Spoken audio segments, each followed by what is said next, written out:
Bismillahirrahmanirrahim. Assalamualaikum warahmatullahi wabarakatuh. 2 kes import baharu jangkitan COVID-19 dicatatkan kemarin. Kementerian Kesihatan dalam siaran akhbarnya memaklumkan jumlah keseluruhan kes COVID-19 di negara Brunei Darussalam meningkat kepada 311 kes. Kedua-dua kes tiba di negara ini dari Thailand melalui Singapura pada 12 Julai 2021. Kes 310 seorang lelaki warga negara Thailand berumur 59 tahun. Beliau mengalami demam panas dan sakit tekak pada 18 Julai 2021 selama 2 hari. Manakala kes 311 seorang lelaki warga negara Thailand berumur 22 tahun yang merupakan anak kepada kes 310. Beliau juga mengalami demam panas dan sakit tekak pada 18 Julai 2021 selama 2 hari dan pada masa ini mengalami batuk sekali-sekala. Pengesanan kontak mendapati 5 kontak terdekat bagi kedua-dua kes ini. Semua kes dikesan semasa sedang dalam kuarantin dan keseluruhan pengendalian perjalanan semasa ketibaan serta pengasingan diri mereka mengikut prosedur operasi standard SOP. Dengan itu, 39 kes aktif kini dirawat di Pusat Pengasingan Kebangsaan dan semuanya dalam keadaan baik, sementara 4 kes sembuh dilaporkan kemarin. Kes terakhir jangkitan tempatan COVID-19 dilaporkan pada 6 Mei 2020. Manakala jumlah kes import sejak kes jangkitan terakhir tempatan dilaporkan sebanyak 170 kes. 792 individu sedang menjalani pengasingan diri mandatori, manakala 22,221 orang menamatkan pengasingan diri mandatori sejak Mac 2020. 281 ujian virus SARS-CoV-2 telah dilaksanakan menjadikan jumlah keseluruhan ujian makmal dijalankan sejak Januari 2020 149,420 ujian. Maklumat lanjut dan perkembangan terkini layari laman sesawang Kementerian Kesihatan dan talian Kesihatan 148. Kementerian Kesihatan dalam siaran akhbarnya juga memaklumkan mengenai status vaksinasi COVID-19 yang dilaksanakan di negara ini pada 21 Julai 2021 seramai 120 orang. Jumlah penduduk yang menerima sekurang-kurangnya 1 dos vaksin seramai 116,753 orang. Manakala jumlah penduduk yang telah menerima 2 dos vaksin seramai 21,157 orang dan warga emas yang menerima sekurang-kurangnya 1 dos vaksin seramai 19,580 orang.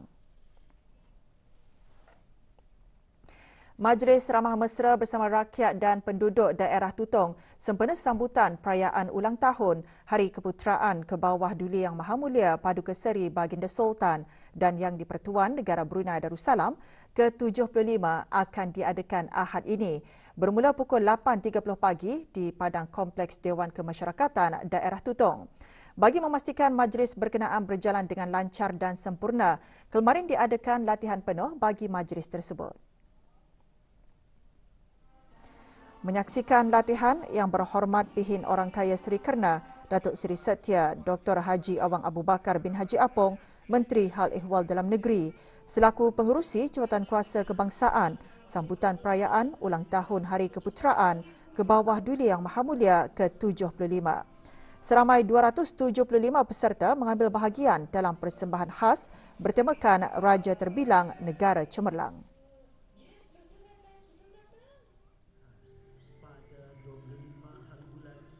Berkat daripada rasa syukur dan rasa berbangga dan juga teruja dengan keberangkatan raja, mereka telah pun berjaya menghasilkan sesuatu. Dan inilah merupakan satu konsep yang kami rasa sesuai untuk dihadiahkan kepada raja yang kita ni sayangi. Kami berazam untuk membuat persembahan yang terbaik. Saya berasa excited dan semangat untuk persembahan untuk ke Bawah Duli Yang Maha Mulia ini.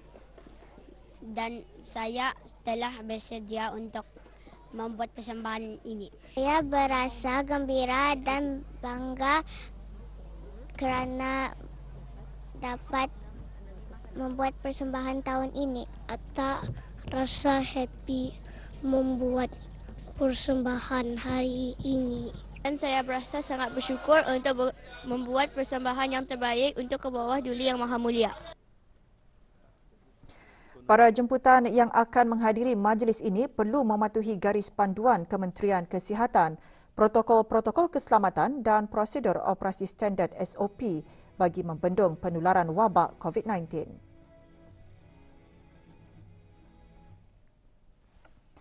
Juga bersempena sambutan perayaan ulang tahun Hari Keputeraan ke bawah Duli Yang Maha Mulia Paduka Seri Baginda Sultan dan Yang di-Pertuan Negara Brunei Darussalam ke-75, Unit Rohani Jabatan Pendidikan Co-Kurikulum Kementerian Pendidikan malam tadi mengadakan peringkat akhir pertandingan tausyih sekolah-sekolah rendah senegara tahun 2021. Para pelajar tahun 4 dan 5 dari 6 sekolah menyertai pertandingan ini. Pertandingan antara lain bertujuan agar para pelajar boleh menguasai lagu-lagu tausyih di samping mendukung hasrat negara zikir. Ia berlangsung di pentas perayaan kawasan letak kereta berhadapan Muzium Alat Kebesaran Diraja, Bandar Seri Begawan.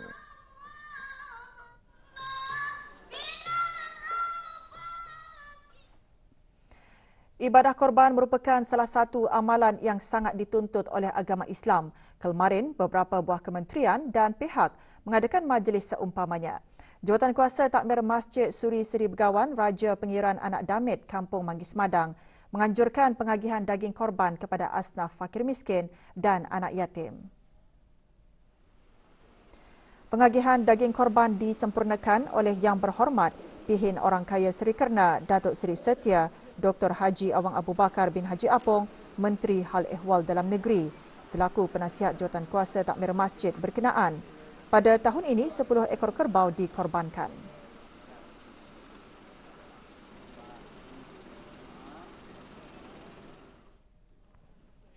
Sementara itu, di Dewan Al-Afiah, Kementerian Kesihatan telah mengorbankan 5 ekor sapi pada majlis yang sama. Pengagihan daging korban disampaikan oleh Yang Berhormat Datuk Seri Setia Dr. Haji Muhammad Isham bin Haji Jaafar, Menteri Kesihatan dan Isteri.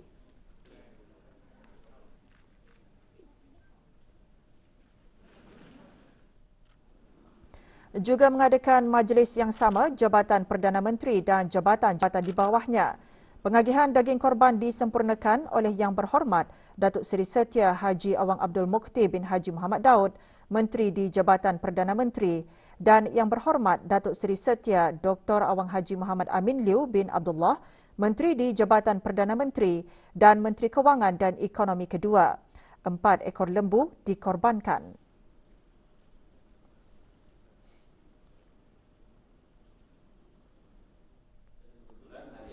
Jabatan Kerja Raya Kementerian Pembangunan mengorbankan 4 ekor sapi.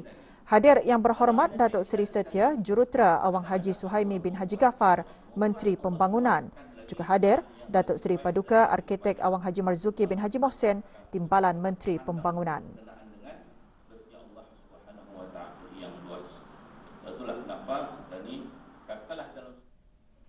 Di Dewan Teater Utama Jabatan Perdana Menteri, Kementerian Tenaga, Jabatan dan badan-badan berkanun di bawahnya mengadakan majlis seumpamanya dengan mengorbankan seekor kerbau dan 3 ekor kambing.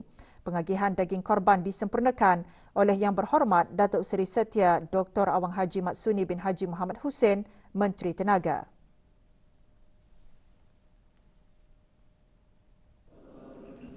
Kementerian Pengangkutan dan Infokomunikasi dan jabatan-jabatan di bawahnya juga mengadakan majlis serupa. 9 ekor lembu dikorbankan. Hadir Yang Berhormat Datuk Seri Setia Awang Abdul Muttalib bin Pihin Orang Kaya Seri Setia, Datuk Paduka Haji Awang Muhammad Yusof, Menteri Pengangkutan dan Infokomunikasi.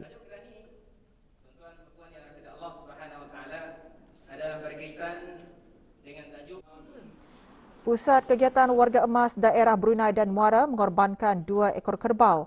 Pengagihan daging korban disempurnakan oleh Yang Berhormat Major Jeneral Bersara Datuk Paduka Seri Awang Haji Aminuddin Ehsan bin Pihin Orang Kaya Saiful Muluk, Datuk Seri Paduka Awang Haji Abidin, Menteri Kebudayaan Belia dan Sukan.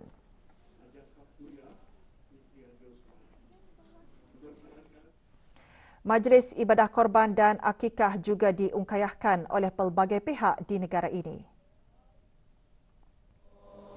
Pasukan Polis Diraja Brunei tahun ini mengorbankan 5 ekor sapi.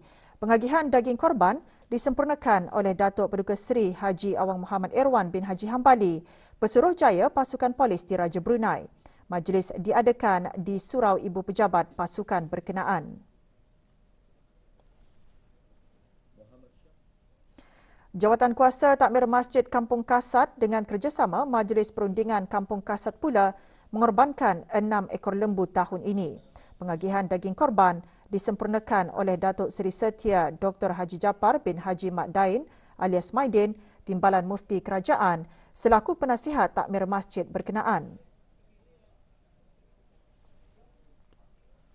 Sekumpulan mantan penghuni asrama Maktab Sultan Omar Ali Saifuddin pula mengorbankan 3 ekor kerbau. Pengagihan daging korban disempurnakan oleh Yang Berhormat Haji Abdul Hamid alias Haji Sabli bin Haji Arsyad, Ahli Majlis Mesyuarat Negara.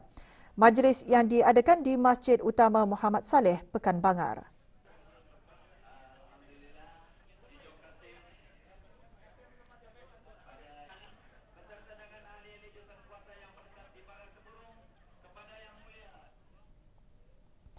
Enam ekor lembu dan seekor kambing dikorbankan semasa Majlis Ibadah Korban dan Akikah Universiti Brunei Darussalam UBD. Pengagihan daging korban disempurnakan oleh Pengiran Dr. Muhammad Iskandar bin Pengiran Haji Petra, Penolong Naib Chancellor Hal Ehwal Akademik UBD dan Hajah Rubiah binti Haji Yaakob, Penolong Naib Chancellor UBD.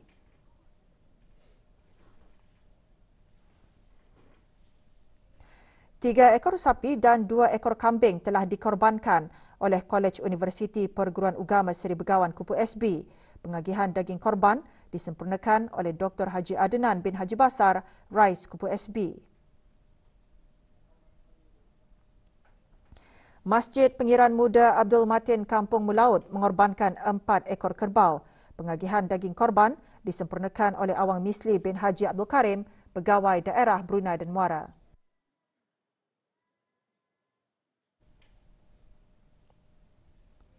Balai Ibadat Hajah Aminah Kampung Long Mayan di daerah Tutong juga mengadakan majlis seumpamanya.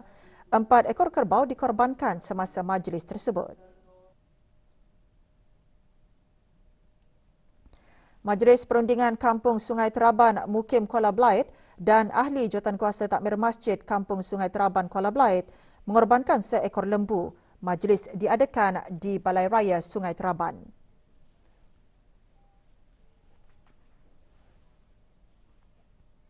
Patuhilah garis panduan yang ditetapkan semasa menjalankan ibadah korban di masjid. Kita ikuti promo ini.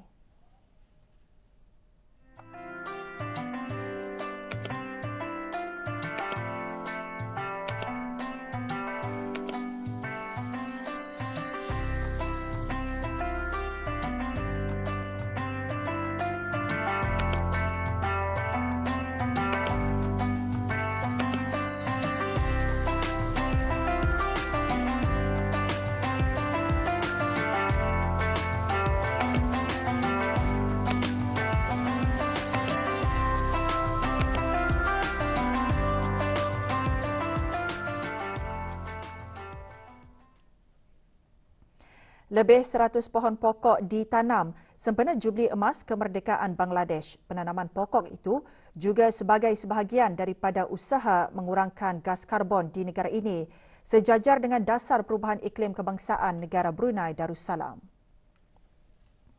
Hadir Yang Berhormat Datuk Seri Setia Awang Haji Ali bin Apong, Menteri Sumber-Sumber Utama dan Pelancongan, dan Puan Yang Terutama Nahida Rahman Shumona, Pesuruhjaya Tinggi Bangladesh.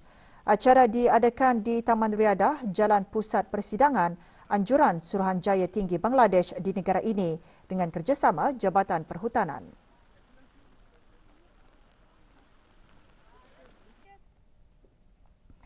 Kecemerlangan sesebuah organisasi banyak bergantung kepada prestasi, kualiti kerja dan produktiviti kerja yang tinggi dan mempunyai nilai murni serta rukun akhlak yang patut dimiliki oleh setiap pegawai dan kaki tangan di dalam organisasi.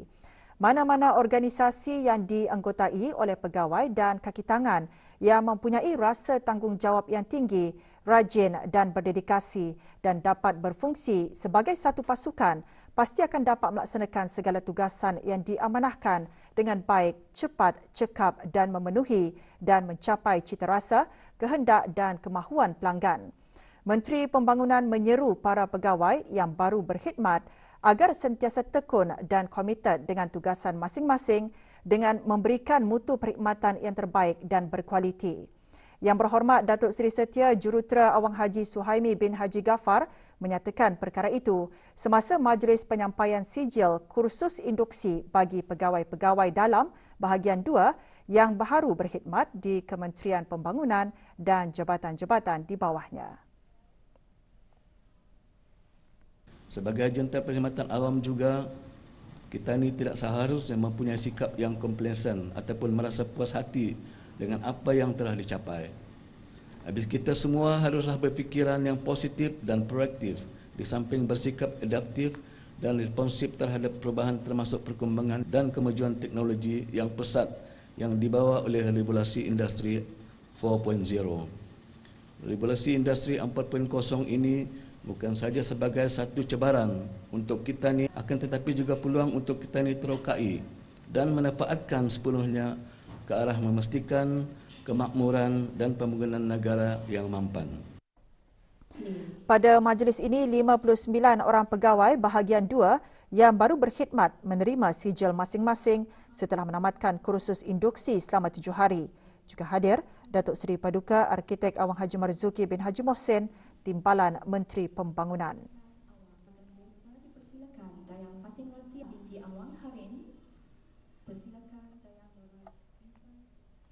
Pemberian allowance pension tua adalah bagi warga negara Brunei Darussalam yang berumur 60 tahun. Pemberian allowance ini dihasrat untuk membantu meringankan beban keperluan sara hidup. Beberapa orang penerima allowance pension tua melahirkan rasa syukur dan terima kasih atas pemberian allowance tersebut. Saya menjunjung kasih atas anugerahnya orang kata ni pension tua ni dari Kebawah Duli. Alhamdulillah, syukur kepada Allah Subhanahu Wa Taala kerana telah memberi peluang bagi saya menerima pension tua untuk sekian tahunnya. Alhamdulillah, kami kena bagi bantuan syukur untuk perbelanjaan kami seharian. Alhamdulillah, saya berterima kasih kepada Kerajaan Kebawah Duli yang Maha Mulia kerana memberikan pension tua kepada bonda saya. Bagiku bagus pulang syukur. Alhamdulillah. Kalau orang ada pendapatan, baik juga daripada nada kan. Negara Brunei Darussalam memainkan peranan penting dalam memerangi jenayah pemerdagangan manusia melalui pendekatan Whole of Nation. Menurut Yang Amat Arif, Datuk Seri Paduka Stephen Chong, usaha tersebut termasuk peranan mahkamah sebagai sebahagian dari sistem keadilan jenayah dalam menegakkan hak-hak mangsa pemerdagangan manusia serta menentukan pertimbangan hukuman bagi pelakunya. Ketua Hakim Mahkamah Besar menekankan perkara tersebut dalam ucapan pembukaan sesi perbincangan panel mengenai isu pemerdagangan manusia semasa persidangan kehakiman bersama atau Joint Judicial Conference JJC ke-6 antara negara Brunei Darussalam, Malaysia dan Singapura. Persidangan secara maya diadakan di Pusat Persidangan Antarabangsa Brakas. Dalam ucapan pembukaan JJC ke-6, Yang Amat Arif menekankan mahkamah berperanan penting dalam mengadili tuduhan pelanggaran hak ekonomi, sosial dan budaya. Ini kerana mereka yang memerlukan bantuan dalam masyarakat sangat memerlukan perlindungan undang-undang. JJC jelas Yang Amat Arif memberi peluang bagi perkongsian pengalaman dan mengenal pasti penyelesaian yang membolehkan pihak kehakiman memenuhi keperluan sistem keadilan. Persidangan Dewi tahunan ini membincangkan isu-isu kehakiman dan perundangan yang mempunyai kepentingan bersama. Tema JJC ke-6 adalah perlindungan orang dan peranan dan tugas mahkamah dalam melindungi hak ekonomi, sosial dan budaya.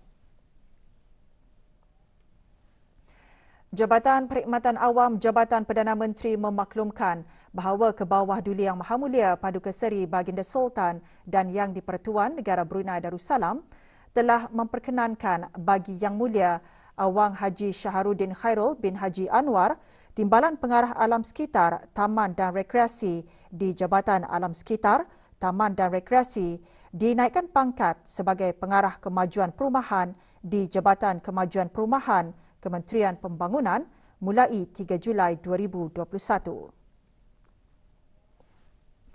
Peringkat kedua banci penduduk dan perumahan 2021 iaitu pengendalian e-Census telah berakhir pada 21 Julai 2021. Hampir separuh jumlah keluarga atau isi rumah di negara ini telah mendaftar dan menggunakan kaedah baharu dalam talian bagi mengisikan maklumat banci. Dalam pada itu, Jabatan Perancangan Ekonomi dan Statistik JPES, Kementerian Kewangan dan Ekonomi dalam siaran medianya menekankan kepada ketua keluarga atau isi rumah yang telah mendaftar dalam e-Census tetapi belum melengkapkan kesemua soalan banci untuk menyelesaikannya secepat mungkin sebelum hari Ahad 25 Julai 2021. Manakala keluarga atau isi rumah yang tidak menggunakan e-Census akan diliputi semasa peringkat ketiga BPP 2021 melalui temu duga bersemuka mulai 2 hingga 29 Ogos 2021. Pegawai-pegawai banci yang dilantik akan mengunjungi tempat kediaman keluarga atau isi rumah berkenaan untuk menemuduga ketua dan setiap ahli bagi mengumpulkan maklumat yang diperlukan mengenai ciri-ciri perumahan dan demografi termasuk pendidikan, pekerjaan, kesihatan dan juga aktiviti riadah.